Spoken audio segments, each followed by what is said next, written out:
2026 সালে এসে বাংলাদেশের বাজারে 25,000 টাকার নিচে ফোন কেনাটা এখন বেশ কনফিউজিং। অপশন অনেক থাকলেও আসলে ভ্যালু ফর মানি ফোন খুঁজে পাওয়া বেশ কঠিন। তাই কোনো ফেক হাইপ ছাড়া আজ কথা বলবো রিয়েল লাইফ এক্সপিরিয়েন্স এবং বর্তমান বাজার দর নিয়ে। আপনার কষ্টের টাকা সঠিক মূল্য দিতে এই বাজেটের যে 5টি ফোন বাংলাদেশের প্রেক্ষাপটে কেনা সবচেয়ে বেশি প্র্যাকটিক্যাল হবে তা নিয়েই আজকের ভিডিও। প্রথমে যে ফোনটির কথা বলতে হয় সেটা হলো Redmi Note 15। এই প্রাইস রেঞ্জে এটা সবচেয়ে ব্যালেন্সড এবং সেফ অপশন।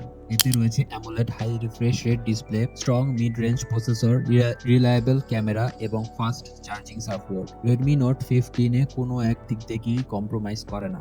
ডিসপ্লে শার্প ও ভাইব্রেন্ট, ডেইলি ইউসেজে পারফরমেন্স স্মুথ, আর ক্যামেরা সোশ্যাল মিডিয়া বা নর্মাল ফটোগ্রাফির জন্য যথেষ্ট ভালো। হার্ডকোর গেমার না হলে ল্যাগ ফিল করবেন না।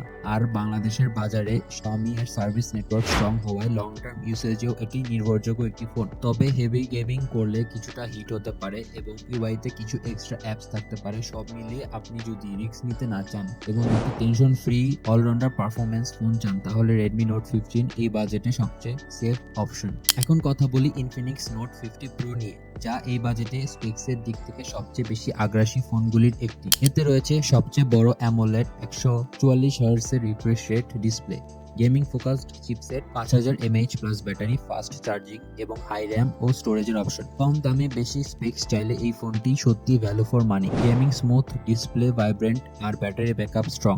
তবে ক্যামেরা ভালো হলেও ফ্ল্যাগশিপ লেভেলের না, আর সফটওয়্যার আপডেট দীর্ঘমেয়াদী সবসময় কনস্ট্যান্ট নাও হতে পারে। সব মিলে যদি আপনার প্রায়োরিটি হয় গেমিং পারফরমেন্স, বড় ডিসপ্লে এবং ম্যাক্সিমাম ভ্যালু, তাহলে Infinix Note 50 Pro এই বাজেটে শক্তিশালী প্রতিদ্বন্দ্বী। আর যদি বাজেট একটু কম হয় তাহলে Infinix Note 50 মডেলটাও দেখে নিতে পারেন। তুলনামূলক কম দামে কাছাকাছি পারফরমেন্স পেয়ে যাবেন। এখন আসি তাদের জন্য যারা গেমিং না বরং ক্যামেরা রিলায়েবিলিটি এবং লং টার্ম ইউজ চান। Samsung Galaxy A17 এর কথা বলছি। এটা মূলত তাদের জন্য যারা ব্র্যান্ড ট্রাস্ট এবং ক্যামেরাকে সবচেয়ে বেশি গুরুত্ব দেন। এতে রয়েছে Samsung tuned main camera, super AMOLED display, one UI software এবং দীর্ঘমেয়াদী সফটওয়্যার সাপোর্ট। ক্যামেরার কালার টোন খুব ন্যাচারাল, ডেইলি ইউসেজে সফটওয়্যার স্টেবল এবং লং টার্ম ইউসেজের জন্য এটি নির্ভরযোগ্য একটি ফোন। তবে পারফরমেন্সের দিক থেকে এটা খুব একটা শক্তিশালী নয়। গেমিং অ্যাভারেজ এবং চার্জিং স্পিডেও খুব দ্রুত না। তাই যদি আপনার পাওয়ার ইউজার বা গেমার না হন তাহলে এটা আপনার জন্য না। কিন্তু যদি আপনার প্রায়োরিটি হয় ক্যামেরা কোয়ালিটি, ব্র্যান্ড রিলায়েবিলিটি এবং দীর্ঘমেয়াদী ব্যবহার, তাহলে স্যামসাং গ্যালাক্সি A17 এই বাজেটে একটি সেফ অপশন। এরপর আসি একটু ডিফারেন্ট ইউজারদের জন্য, মোটো G86। যারা মূলত ক্লিন এক্সপিরিয়েন্স পছন্দ করেন তাদের জন্য মোটো G86 একটি আদর্শ ফোন। এতে রয়েছে premium OLED display, near stock Android software, ad free clean UI এবং সলিড বিল্ড কোয়ালিটি। ফোনটি ব্যবহার করলে একদম ঝামেলামুক্ত, স্মুথ এবং প্রিমিয়াম ফিল পাওয়া যায়। যারা অ্যাডস বা অন্যান্য অপ্রয়োজনীয় অ্যাপ একদম সহ্য করতে পারে না তাদের জন্য এটি একটি ভালো অপশন।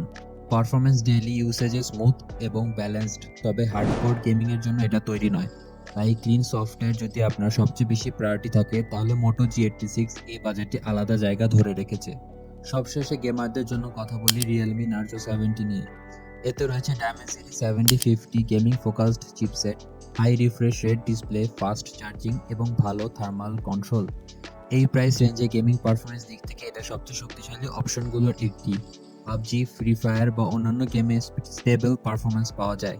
টাচ রেসপন্স রেটও খুব ভালো এবং দীর্ঘ সময় খেললেও পারফরমেন্স খুব দ্রুত ড্রপ হয় না।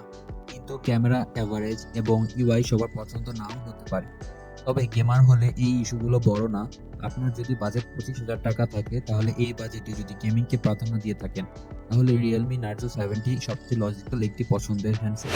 ভিডিওর শেষে একদম ক্লিয়ার করে বলে দেই, যদি গেমিং ফোন চান তাহলে Infinix Note 50 বা Realme Narzo একটি ক্লিয়ার অপশন। যদি ক্যামেরা এবং ট্রাস্টওয়ার্থি ফোন চান তাহলে Samsung Galaxy A74টা দেখতে পারেন। যদি অলরাউন্ডার ফোন চান তাহলে Redmi Note 15 হবে আমার রেকমেন্ডেড। যদি আপনি ক্লিন সফটওয়্যার এবং ক্লিন অ্যান্ড্রয়েড এক্সপিরিয়েন্স নিতে চান তাহলে Motorola G86 হতেছে বেস্ট অপশন। 25,000 টাকার নিচে বেস্ট ফোন মানে সবার জন্য একটাই ফোন না, আপনার ব্যবহার অনুযায়ী বেছে নেওয়াটাই হবে স্মার্ট ডিসিশন। এই ভিডিও যদি হেল্পফুল হয়ে থাকে তাহলে একটি লাইক দিন, সাবস্ক্রাইব করে পাশে থাকুন। সামনে আরো ভিডিও আসতে চলেছে। ধন্যবাদ।